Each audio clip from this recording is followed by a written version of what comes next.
From VOA Learning English, this is the Education Report in Special English.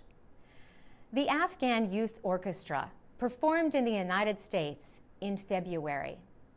48 young musicians traveled from Kabul to play at some of the most famous American music halls. They performed at the Kennedy Center in Washington and Carnegie Hall in New York City.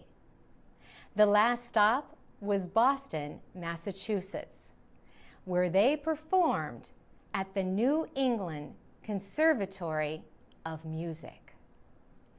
The musicians perform versions of Western classical compositions and also traditional Afghan music. Violins and trumpets played along with the rubab and a sitar in a performance of Bolero by Maurice Ravel. The State Department and the United States Embassy in Kabul funded most of the trip.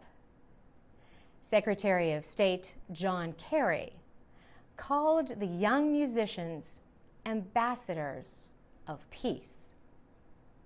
Afghanistan's former Taliban rulers banned music when they took power in 1996.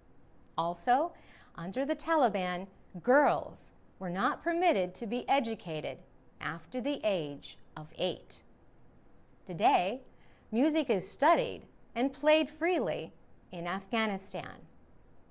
The musicians in the orchestra are male and female, and between the ages of 10 and 22. Most are orphans or were homeless. Ahmad Sarmast started the orchestra. A few years ago, he founded the Afghanistan National Institute of Music in Kabul. The youth orchestra developed from that school. Ahmad Sarmast says he is very pleased with the accomplishments in such a short time.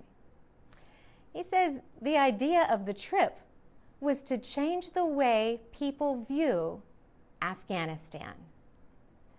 The children, he says, are ambassadors of Afghan culture whose efforts reflect the changes in their country in the last 10 years. For VOA Learning English, I'm Carolyn Prasuti.